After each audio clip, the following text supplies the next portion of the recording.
What's up, everybody? Welcome to the latest edition of the Stephen A. Smith Show, coming at you as I love to do every weekday over the airwaves of ESPN Radio and ESPN News. 250-plus markets across the United States of America. Check your AM/FM listing nearest you, plus ESPN Radio on Sirius XM, Channel 80, plus ESPN Radio simulcast over the live national television airwaves of ESPN News. Number to call up, as always, is 888-SAY-ESPN. That's 888-729-3776. The Stephen A. Smith Show on ESPN Radio and ESPN News is presented by Progressive Insurance. Progressive makes it easy to compare quotes and get a great rate with the Home Quote Explorer, only at Progressive.com. Time for Straight Talk, brought to you by Straight Talk Wireless. Jam-packed show coming your way today. Some NFL action from last night. Deshaun Watson and the Houston Texans survived against Jacoby Brissett and the Indianapolis Colts, 20-17 on Thursday Night Football. That's something to get into. I consider neither of them legit contenders. Once upon a time, I thought Indianapolis was, particularly with that offensive line. But just looking at and scouring through the rest of the AFC, I just don't think they have it. I don't think that Houston has it because I'm not sold on the Texans' defense. Even though I'm sold on Watson. I'm sold on Watson with Hopkins. I'm sold on Watkins with Watson with Fullers. But I will tell you that for me personally, it's about Patrick Mahomes, it's about Lamar Jackson, and it's about Tom Brady in the AFC. That's just me. Got a slew of important NFL games coming your way this weekend, including Sunday Night Football, Green Bay at San Fran. Sunday afternoon football, Dallas at New England. Eagles playing Seattle. Those are just some of the few games that stand out in your mind. And so, of course, I'm going to have the lines open for that. Who do we have here today? Nuno Teixeira, my producer extraordinaire, who's usually with Will Kane, completely betrayed me and went to Will Kane, but that's all right. Will Kane needed all the help he could get, and he's got it now. And Nuno, I'm only playing, Will. I'm only playing. You know that. But anyway, it's good to see Nuno back for a change. Still don't know whether he's Mexican or Portuguese or anything like that. He hasn't told me, JC, but that's a different story for another day. Still trying to hide his heritage to me. I don't understand it. I don't understand it. Guy can't be honest about his heritage. I don't understand it. But Nuno still hasn't told me. Still haven't figured it out. So we got some stuff to get into in regards to that. Leonard Ellaby, boxing promoter, the CEO for Mayweather Promotions, obviously works in concert with the PBC. The WBC Heavyweight Championship fight this Saturday night. I believe it's at the MGM Grand in Las Vegas. King Kong Luis Ortiz in a rematch against the man, the Tommy, the Hitman Hearns of the heavyweight division, the one and only Deontay Wilder. Deontay Wilder is 41-0-1 with 40 knockouts. That's Deontay Wilder. Luis Ortiz is 31-1 with 26 knockouts. The only loss of his career has come against Deontay Wilder. And so it's going to be really interesting to see what transpires in that fight. I think that Deontay Wilder wins again. I think he takes Ortiz out. I don't think I'm going to agree with Teddy Atlas, the great Teddy Atlas, who said it's going to be early, not late. I think it's going to be a little bit later, like the last time, around the 9th or the 10th round. That's my personal opinion. But you never know. That right hand from Deontay Wilder will put anybody to sleep. It's just a matter of when, not if. So that's something we'll get into. Also, it's appropriate that Leonard Ellaby, my brother, I've known him for many years. I know him well, love the guy, looking forward to talking to him. Leonard Ellaby, it's appropriate that he's going to be on because Floyd Money Mayweather announced on social media that he indeed is planning on coming out of retirement to fight in 2020. Now, if you are some of the elite heavyweights, I'm sorry, what am I saying? The elite welterweights in boxing today, I mean, this is Christmas come early because anybody that fights Floyd Money Mayweather is going to get paid. You know what people are going to do. They're going to pay because they're going to think he's beyond his prime. He stepped away from the game. He doesn't have it anymore. And as a result, he's going to get knocked out. And the last time you saw him, he looked very, very sluggish. against Conor McGregor, the UFC fighter that decided to step into the boxing ring because Floyd knew he didn't have to do anything to beat him. So he didn't train. And let me tell you something right now. There are very, very few things more attractive to boxing aficionados, excuse me, or just boxing lovers than seeing Floyd Mayweather lose or potentially get knocked out. There's a whole bunch of people that want to see that, and they're going to pay money to see it. And Floyd ain't going to give it to them because he's going to get in the ring and just completely school and give boxing lessons to people. At least that's what I see. The only person that scares me for Floyd is Canelo Alvarez, Saul Canelo Alvarez. And he's a light heavyweight now. So we're good. We're absolutely good with that. I'm straight. He ain't got to worry about Canelo Alvarez. Canelo Alvarez ain't coming down to the welterweight division to fight him. So all of that is stuff to get into. And you can call right here into the Stephen A. Smith Show on ESPN Radio and ESPN News, 888-SAY-ESPN. It's 888-729-3776. But there's a couple of things we get into. I got the lines open because I know people want to get at me as a continuation of yesterday's conversation when I had to address the whole T.O. thing, you know, saying Max is blacker than me because of what I was saying about Colin Kaepernick. And I had to deal with that. In defense of T.O., however, I want to make sure to correct something for the record. T.O. was going back and forth, I forget with who, on Twitter yesterday, and somebody said to him, you clamoring for the airwaves and you want to come on First Take, and T.O. was like, they called him and posted some text message from one of the First Take producers. Let me tell you something. T.O., I thought he asked to come on because I was teasing his segment on First Take coming up with us. I was teasing it, thinking that he asked to come on because a producer told me he asked to come on. I did not know that a producer had reached out and asked T.O. to come on First Take. So when T.O. says that he was asked, that he didn't ask to come on, he was asked to come on, I did not know that.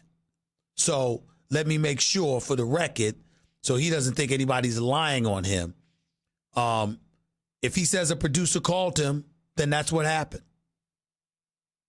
You know, I think I haven't checked with the producer, but if T.O. says that, I believe him.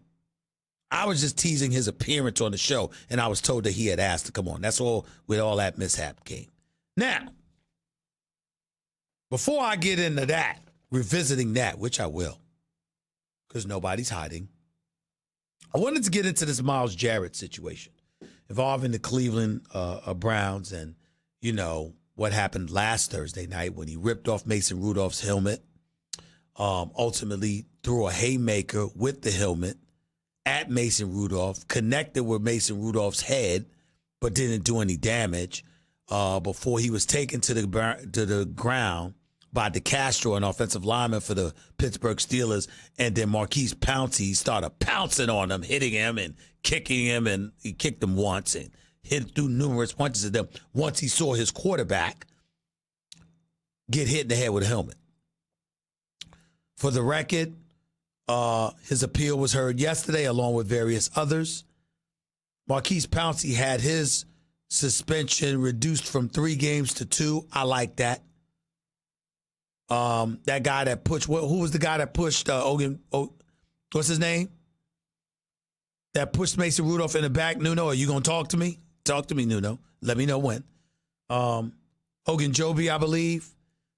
He pushed Mason Rudolph in the back. His 1-game suspension was upheld.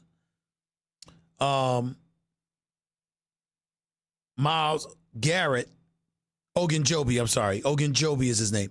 Myles Garrett's 6-game suspension, or basically being suspended for the rest of the season, that suspension was upheld as well.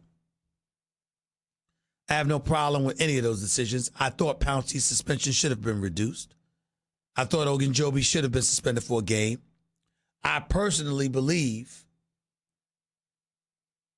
Mason Rudolph should have been suspended for a game. And, of course, Myles Garrett should have been suspended for the rest of the season. I have no problem with that. Can't do what he did. Plain and simple. You can't take a helmet and swing a haymaker with a helmet in your hand to a player without a helmet on his head. You can't do that. First of all, even with the helmet on his head, he ain't supposed to be doing that, but definitely without the helmet on his head. Can't do that. Can't do that. He's lucky he didn't get more, and he might get more because it's an indefinite suspension. It's an indefinite suspension. Now, he gives an explanation to the NFL yesterday. And according to the reports, Myles Garrett says that Mason Rudolph uttered a racial slur in his direction. And that's why he lost it. Couple of points to make here.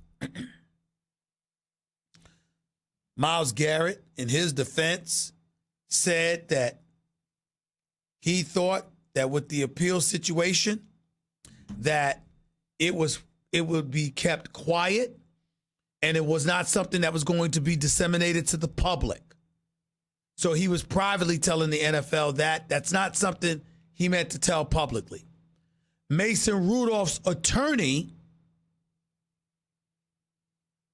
emphatically denied such a thing, saying it was a lie and that such an accusation, to paraphrase, is doing more damage to Mason Rudolph than an actual hit to the head with a helmet. In other words, calling Myles Garrett's accusation, allegation, etc., more heinous, more egregious than the actual swinging of the helmet to Mason Rudolph's head. Let me get the easy part out of the way first. To Mason Rudolph's attorney, with all respect, we don't give a damn what you have to say. I'm not saying that you were wrong to do it. That's your job. What I'm saying is that I know that if I were a reporter in Pittsburgh, there's no damn way I don't see Mason Rudolph and instantly I go up to him and ask him, is it true? Did you say that? I want to hear the denial from Mason Rudolph. In a roundabout way, I'm going to say this, guys. It's none of his attorney's business. There's no legal charges being filed by Myles Garrett. Why do you need an attorney to answer that question? Answer the question.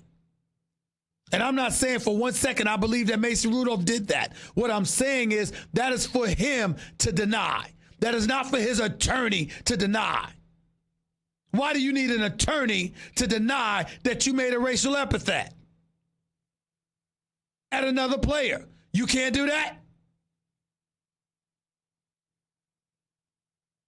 So I would want to hear from Mason Rudolph directly. And until I hear from him, if he says he didn't say it, I think he should be believed. I think he deserved the benefit of the doubt. I got news for you. I don't want to hear that from his attorney. Myles Garrett ain't talking about suing you because you uttered a racial epithet in his direction, if indeed that were the case. He's just saying you did it. It's a yes or no answer. And it doesn't require an attorney. I mean, when I see some of these attorneys sometimes and the stuff they give as quotes, I regret that I didn't go to law school. Because that's actually the profession. I want to be a criminal lawyer. I regret that I didn't go to law school. I mean, if you can make money by simply issuing a statement saying somebody didn't say something when it requires no legal issue whatsoever, you talk about getting money for free. I mean, getting paid for doing nothing. I want to hear from Mason Rudolph on this. Now let me get to Myles Garrett. My brother, you do understand it's pretty hard to believe what you're saying, right? I'm not calling Myles Garrett a liar. I'm not saying it did or didn't happen. I don't know. But let me tell you something that I do highly suspect, and dare I say no. If somebody spews the N-word in your direction or some kind of racial epithet that insulted you and infuriates you, it doesn't take you a week to inform people about it. That's number one.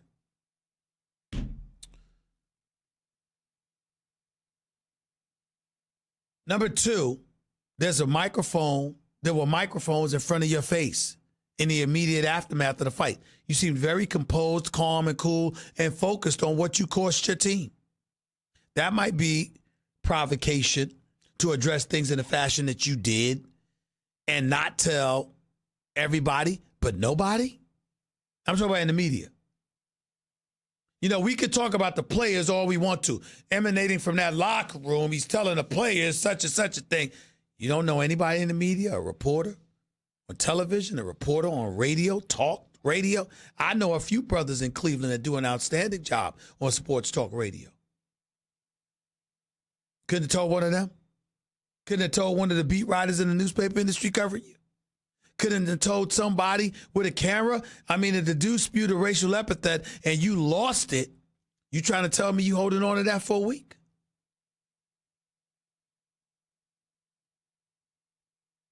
I'm just saying. The last thing I'm going to say is the obvious, the very obvious. If Myles Garrett is right, shame on Mason Rudolph. If Myles Garrett is not telling the truth, shame on Myles Garrett. Time will tell. NFL scoured video and sound and you know, things like that, and they couldn't find any evidence, according to the NFL office. They could not find any evidence that Mason Rudolph had said such a thing. Myles Garrett's reaction is, I know what I heard. Okay. Nah, I think that Myles Garrett would have had a better case to know if he said he called me an MFer or the B word, something like that. All right. And the only reason I say that is because there's a whole bunch of black players around. If he had spewed that word, they might have heard him. If they heard him, I can assure you it'd have been a problem. 888-SAY-ESPN. That's 888-729-3776. Back to the Kaepernick thing. First Take, my show on ESPN every weekday morning from 10 a.m. to noon Eastern, 7 to 9 a.m. Pacific, with Max Kellerman and Molly Kiram. Even though today, Roz Gold Unwooed filled in, as she always does admirably for Molly Kiram. And we had Hugh Jackson, former head coach for the Cleveland Browns, in attendance. Why was he here? Because he was the individual scheduled to work out Colin Kaepernick last Saturday. According to Hugh Jackson, he didn't find out that Colin Kaepernick would not be coming until 2:50 p.m., 10 minutes before Colin Kaepernick's scheduled workout. But if you don't want to hear me, listen to Hugh Jackson. I wanted to go create the right environment for him to be the best he can be. And as you get into the day, you know, the hours are passing. And you still thinking through this process that you're going to take this young man through. And then all of a sudden you start hearing that this might not happen. And then about 2:50 for me, I knew for sure it wasn't happening. And I go, uh-oh, you know, it fell apart. So that's why we're all sitting here today talking about it. So look, to be clear, you found out 10 minutes before his scheduled workout that there would be no workout. Absolutely. There you have it. Now, I'm not going to get into too much about how I feel. You know where I stand. I think that my words have been misconstrued, and I understand why. And I think that even though I thought it was a low blow by T.O. and all of that stuff, I do think I understand where he's coming from. You know, because you're black, people expect you to march a certain way at a certain tune. That's not who I am. I'm a very, very, very proud black man who prides myself in saying what I mean and meaning what I say. And the positions I take are that of my own. I don't speak for everybody. I try to be fair, open-minded. And I also try to make sure that black folks understand that my obligation, the onus that rests on my shoulders is to give a voice to the voiceless, meaning that whatever we're feeling as a community, I make sure to convey to the public as accurately as I possibly can.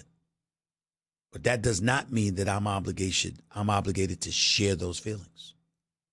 How I personally feel about something is one thing to say I have an obligation to make sure that I voice the concerns of my community. It's another thing to say that my feelings and my emotions are supposed to mirror that of my community. I don't vibe with that. I feel how I feel. And I'm going to say what I say. That's the way I have been all my life. And I will not change. And as I've said on several occasions, much to the chagrin of even people that I work with, people that go behind my back, calling my bosses, supposedly friends of mine. They talk about me, but they've had my number for over 2 decades, and they didn't even pick up the phone to call me themselves. I know who they are. They know I know who they are. And at some point in time, as adults and grown men, we'll deal with it. But to me, I have done nothing wrong. I simply point out about Colin Kaepernick, you cannot get a job doing what you did. This is not about the protest. This is not about taking a knee. This is not about the reasons behind why you took a knee. This is about the fact that as a result of all of those things, you never got a call in 3 years. You and your team clamored to get a call. You wanted any team to call you. It wasn't ideal. Well, guess what? But guess what? 25 teams essentially called because you had a workout organized by the NFL, scheduled for 4-5 days afterwards, where 25 teams was going to show up on a Saturday. And as Hugh Jackson stated on First Take this morning, it was not beyond the pale. When it comes to workouts and people potentially getting a job in the NFL, sometimes you're called and you only have 24 hours. He had 5 days. And Hugh Jackson also pointed out how he was on the phone with Colin Kaepernick's representatives as recently as a day before the workout and was given no indication that Colin Kaepernick would not show. Yet at the same time, he was given no indication that Colin Kaepernick would not show, that he was given essentially an indication that Colin Kaepernick would be there. Colin Kaepernick evidently, or meaning his team, evidently were organizing his workout 51 miles away, an hour and 20 minutes away. How do we know this? Because it's a high school facility. You have to call to get permission to use that facility. How do we know this? Because there were people outside wearing I'm with Cap jerseys. How did they know to be there? How do we know this? Because there were other people with T-shirts saying, I know my rights. How did they know you going to be there? And then you wore the Kunta Kinte shirt. And to an NFL owner, regardless of what definition everybody wants to attach to Kunta Kinte, the slave character in Roots, played exceptionally well by LeVar Burton. The reality is that it looked as if you were telling the owners, you ain't going to change me. You ain't going to treat me like a slave, and I'm not going to let you be that slave owner. In their eyes, that's how it looked. And then you told Roger Goodell to stop running, and you told NFL owners stop running from the truth. And you did exactly what the NFL teams feared you would do, which is why they used the NFL Shield as cover as opposed to calling you for an individual workout themselves. So you didn't get any calls for 3 years before Saturday. And you haven't got any phone calls since Saturday. And in my opinion, I don't think you're going to get any phone calls. There's a lot that people have to say. I just need everybody to understand that for me, my overall point is not disputing anything about Colin Kaepernick in terms of taking a knee, why he took a knee. I perfectly felt it was in his right. He had every right to do it. I stand by Colin Kaepernick for his right to do it. Violated no laws, nor did he violate any bylaws. But once you do those things,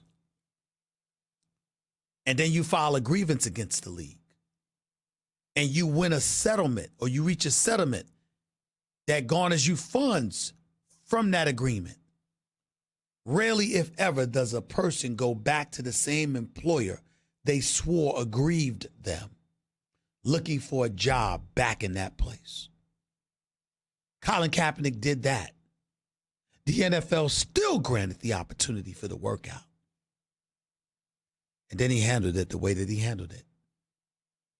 I don't believe you do that when you are looking for a job.